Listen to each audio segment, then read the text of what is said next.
Welcome to Budget Histories, where we give you a crash course on the areas of historical study that are important, yet frequently get overlooked in academics. Today, I ask you a simple question. Who decides our legacy? Seems like a strange question at first, but in today's video, I will tell you a story. A story that reveals what happens when someone takes another's legacy and defines it upon their own terms. A story that explains how martyrs are created. This is the story of Horst Wessel, the so-called hero of the Nazis' rise to power. Naturally, the first question we need to answer is, who is Horst Wessel? Born on the 9th of October 1907, Horst Ludwig Georg Erich Wessel grew up in a very nationalistic German household. As he aged, he moved between different youth groups and eventually joined several extreme right paramilitary organizations before eventually joining the Nazi Party as a member of the SA, the early Nazi stormtroopers, on the 7th of December 1926. According to Wessel, unlike the other paramilitary organizations he joined, such as the Bismarckleague or the Viking League, the NSDAP was a political awakening for him. Wessel was undoubtedly devoted to the Nazi agenda. He rose to be an assault leader, the lowest rank of commissioned officer in the SA, quite rapidly, and, proving his devotion, Wessel wrote Die Van Hock, or Raise High the Flag, in October of 1929. This song was a celebration of the Nazi movement and agenda, with lyrics such as, "The flag is high, our ranks are closed. Soon will fly Hitler's banners over every street. The SA marches with silent, solid steps." A year later, in 1930, his life was cut short. When Horst Wessel and his girlfriend Erna Jenischen refused to pay their rent, their landlady went and informed friends of her late husband, members of the Red Front Fighters League. The members of the communist paramilitary organization didn't care much for this landlady's plight until she mentioned the name of Horst Wessel, a figure who was known by the KPD as a murderer of workers. After a knock on the door, an unsuspecting Wessel opens and is shot in the doorway of his room by Aldrich Poller, a member of the Red Fighters League. After over a month of hospitalization, Wessel died of blood poisoning on the 23rd of February. You'll notice that this was a rapid and bare minimum summary of Horst Wessel's life, but bear with me.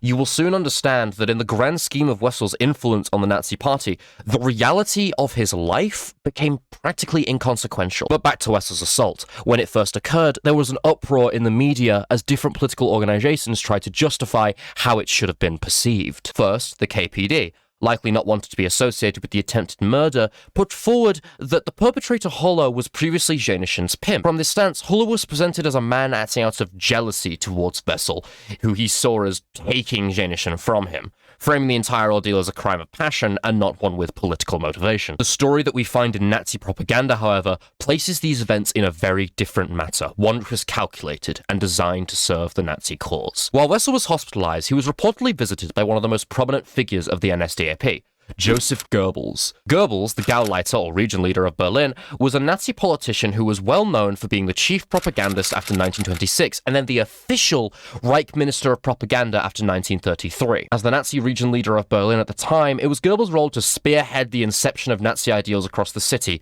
and gather support for the party. To this end, Goebbels created Der Angriff, translated as The Attack, a Nazi propaganda newspaper with articles which either focused on making anti-Semitic claims or arguments against the continuation of the Weimar government. However, a third theme in Goebbels' propaganda was about to emerge. On the 27th of February, just 4 days after Wessel's death, Goebbels released an article in Der Angriff with the title Die Van Hock, translated as Raise High the Flag. You'll remember, this was the name of the song that Wessel wrote. In this article, Goebbels reported on his visits to the hospitalized Wessel.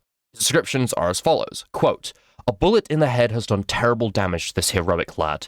His face is distorted, I hardly recognize him, but he is happy. His clear, bright eyes shine. He still believes." End quote. What did Wessel believe in? Well, Goebbels points out that Wessel, even when mortally wounded, still had faith and support for the growing Nazi movement. In fact, Goebbels even states that he, quote, "sat up partway and talked. What about? A foolish question. About us, about the movement, about his comrades," end quote. It's here that we must take a step back and view what this article truly is. Propaganda. Goebbels is presenting the wounded Wessel in a celebratory light. Naturally, the message he's trying to portray here to the public is that to sacrifice oneself for the Nazi cause is a righteous thing to do. Goebbels' claim that Wessel spoke extensively about the Nazi movement during his hospitalization isn't limited to this article, but it reveals the almost ridiculous extent Goebbels would take his propagandic claims to. After all, it's logical to assume that after being shot, one would not then engage in extensive political discussion, particularly when they were as wounded as Wessel was. When one considers that Goebbels is actively trying to frame Wessel in a positive light, yet even he cannot hide how ill Wessel became,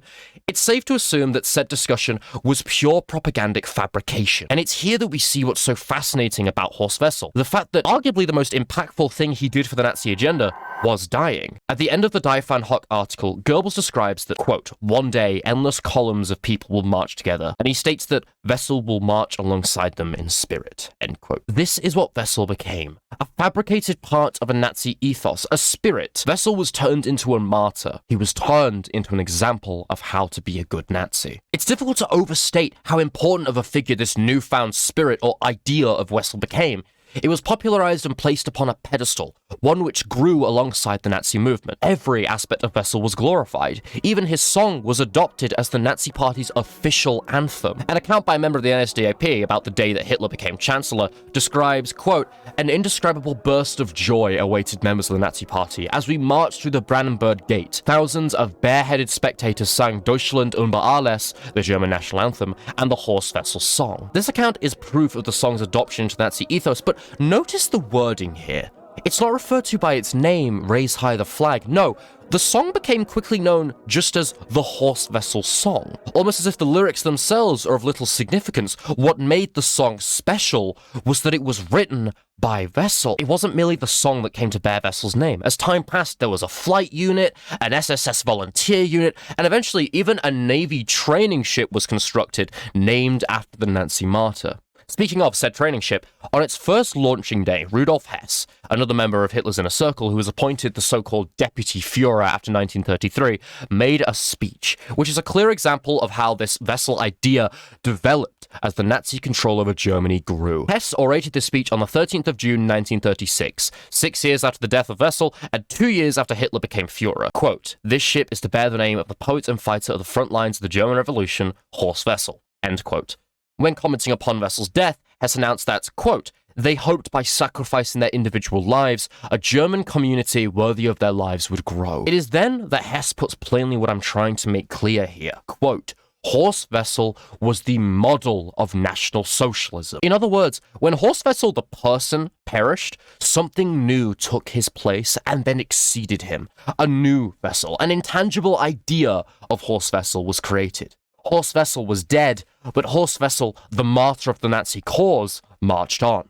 Through propaganda, members of Hitler's inner circle used this martyr to present their ideals to the public, to use his death to create a form of survivor's guilt, imploring the German public it was their responsibility to carry on Wessel's fabricated legacy, and never forget his so-called sacrifice. A message that is clear as day at the end of Hess's speech as he makes a request to the new training ship. Standing afloat, bearing the name of their fabricated martyr, he requests that it imbues those that work upon it with the qualities of Wessel. Camaraderie, loyalty, and the willingness to give one's life for Germany. Therefore, who controls a person's legacy? In the fascist dictatorship of Nazi Germany, it was whoever held control over the propaganda, which constantly streamed political and idealistic rhetoric into the German public. And that was your crash course on Horst Wessel, a figure who in death became an essential aspect of Nazi propaganda, standing as the primary example of what the Nazis wanted the German public to be.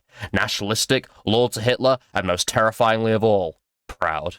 As always, the resources to learn more about Horst Wessel can be found in the description below, including Daniel Simon's fascinating and comprehensive book on the topic, as well as Calvin University's propaganda archive, which was used extensively in this video's research. Thank you for watching, and we shall return next week where we will bring you a crash course on Constantine, the first ever Roman emperor to convert to Christianity. Goodbye for now.